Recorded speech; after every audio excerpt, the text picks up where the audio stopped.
But yes, the Battle of Scarif. I was saying before, I think this is the best ending for me for out of all the Star Wars films. The battle was just the space battle, the ground battle, everything just had a beautiful natural flow to it. What do you guys think?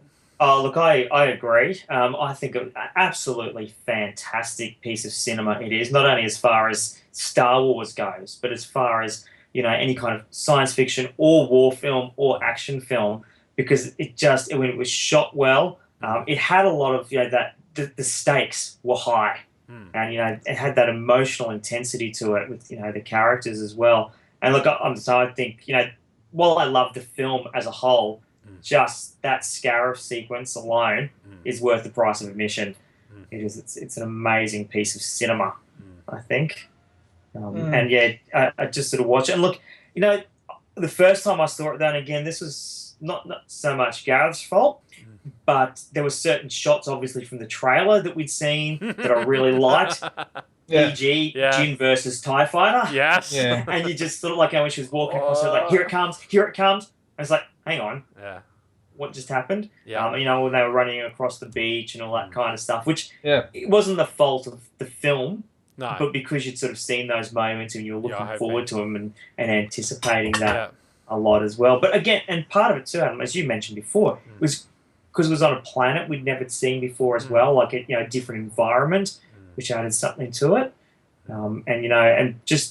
And you could feel that link start between this film and A New Hope as well. And I think that just made it sort of, work really well with that.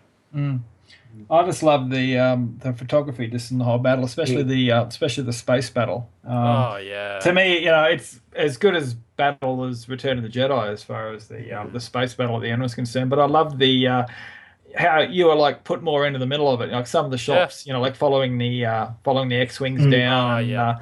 I love things like obviously seeing Gold Leader and Oh yes. again was great. Wow. I mean, that was just first time you saw that was just like, oh my goodness, like a lot of everybody else didn't have a clue, No. but it was like, oh my goodness, that's Gold Leader, Yeah. and people were looking at me like, why is he applauding? I was the Some same. guy in an I was X-Wing. the same. I loved seeing the Y-wings using their ion cannons, Yeah. taking out stuff that you've seen before in other mediums, Yeah. and just to finally see all that sort of stuff that went on, and everything had a purpose. I loved that there was Blue Squadron. That there's no Blue Squadron in A New Hope, but there was a Blue Squadron there, and the purpose that they solved, that they had as well was great, and just the whole, just the whole concept, just the whole orchestration of it, the music, just just the shots. Admiral Raddus, I love Admiral Raddus. No, it was so good. It was great having another So Mon good. Calamari was. running the show, and was. just great. And then to actually see them in atmosphere doing like X-wings and Which we've never seen U-wings and before. that. Oh. We saw it, I suppose, in a Force Awakens, yeah. but they were T-70s, they weren't T-65. So No. To see the original X-wings doing their thing in atmosphere, and it was like, yes, you can actually see lasers and hear the sound on the planet. Yay! It's actually real now. That's what they sound like. I thought was just brilliant. Just the whole sequence, it just reminded me so much of Apocalypse Now, like when the U-wing comes in and the troops dropping get the out. troops. And, I was almost expecting some bloke to be going, I'm not going, like in Apocalypse. Now, you'll get out there, soldier. Yeah, get out there. But it was just chaos, but it was beautiful orchestrated chaos, I think Gareth's directing style of that sequence was just amazing. Like you felt like you were there in the trenches with the guys, and you could feel the emotion, as you were saying too, David. The stakes were so high in the film. I'm a big fan of the space battle, but yeah, I was sort of shocked with Red and Gold Leader. Of course, the Ghost from Star Wars Rebels makes an appearance there, which was so cool. That once again, we're tying everything together here. And for me, though, probably my biggest moment in the space battle was seeing the Hammerhead Corvette, which I have been wanting something. And I know Knights of the Old Republic is not canon, but to have a ship from that era, which has once again been brought into Rebels, it's now official now. I've seen it in the film. Seeing that ship, I was like, I nearly lost my mind. I was like, oh my God, this is like a dream come true. But it was so cool, once again, how it was utilized in the film. But it's interesting how the little bit of backstory of why the Tentative 4 was underneath Radiss's ship, and don't ask me, I can't remember how or pronounce the name of his ship. It's really weird. But it was there. It was under repair. It was getting docked, but they were on their way to, of course, go and get Obi-Wan Kenobi. Yes, yeah. So the Rebel fleet, all of them were on their way. Radis was, I should say, because he had Leia, which was interesting. So we could have seen a lot more ships, but of course, it didn't eventuate that way. But yeah, look, the film had to end the way it did, and I'm glad it did. It sort of tied up everything together. It was really emotional, visually stunning. But yeah, and then of course we have the scene, which none of us saw coming. No.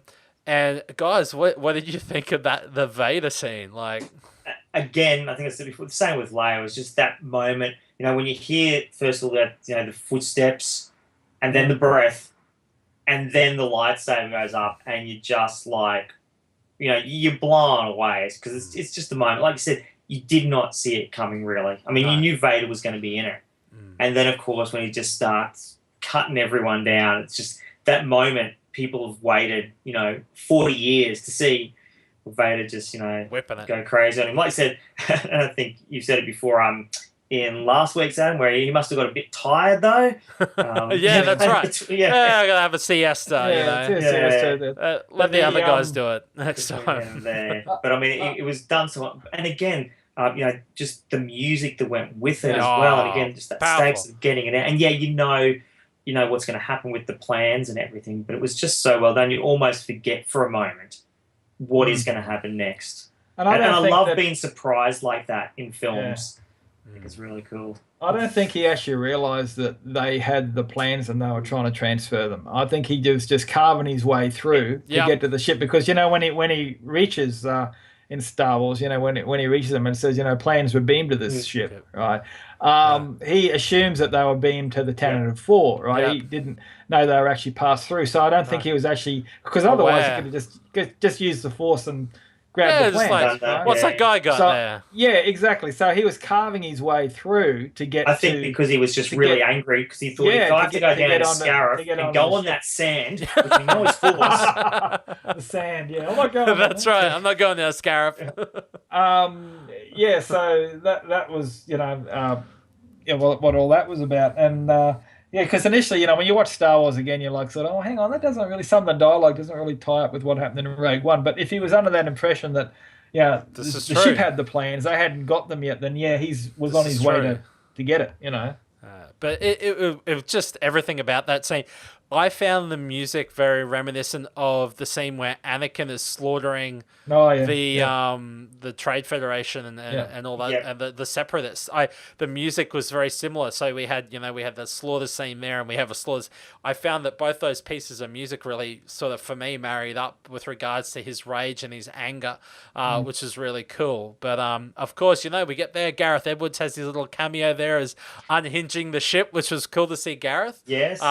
We know that Ryan Johnson was the Death Star laser dude, and the other person was the I can't remember his name, but he's the producer of Episode 8. So once again, we got these little cameos tying in. But don't you love the Empire's work health and safety? Still no railing. Like seriously, one day they're gonna get a railing or something. Can you imagine a laser that could destroy an entire planet? There's no way you could stand that close to it and not be vaporized instantly. No, unless there's a force field there that we don't see.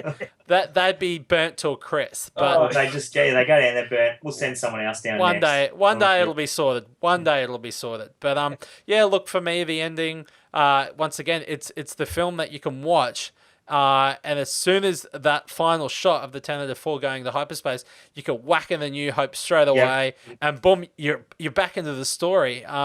It has created this, like I say, a beautiful little bookend marrying the two trilogies together. And but that final shot, at the time, unfortunately, Carrie had passed. It was quite emotional sort of thing around, or Carrie had the heart attack, I think.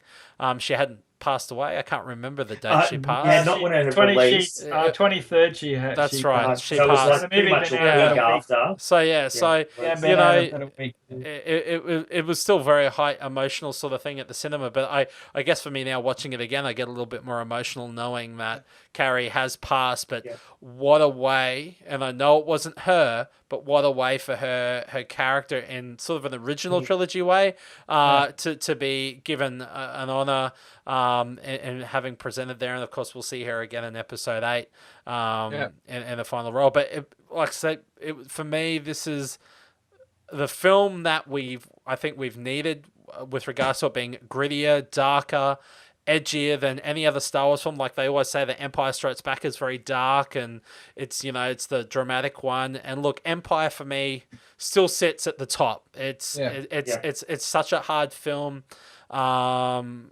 due to the thing, but I tell you what, Rogue One is that hovering just below it for me with regards to where I see it sitting. And I think Rogue One and A New Hope together make one amazing picture when they're combined. Don't. Now I have to ask you guys, after I saw it like in the cinema, I just had to come straight home and I put on A New Hope straight away and just watching it, and it just had such, after watching this film for almost 40 years, all of a sudden had this whole new meaning to it. And it was just, to watch something that you've seen so many times from a fresh perspective was just, great that they did that and linked it in pretty, like you said, Blair. I mean, there's a few things that, don't quite marry up, but that's always going to be the case. Yeah. And, you've got to be really picky with that. But generally, I think it does. And they do reference both, the plans being beamed aboard and the stolen data tapes. And you see both of those things that's in there. And, of course, everyone's big issue that they've had for so long about, the shot going in and blowing up the whole Death Star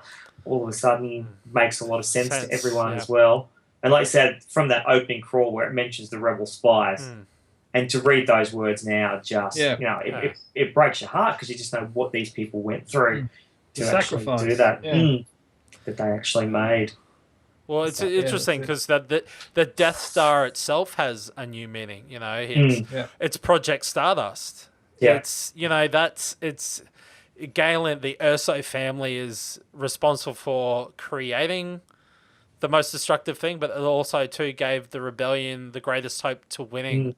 So it's a double-edged sword. So, but every time I look at the Death Star now, I'm thinking, well, that's Project Stardust. That's that the sacrifice that was there, and of course that brings our heroes together. We get to meet Luke and Han and Obi-Wan, the Jedi that's referenced between Bail and Mon Mothma.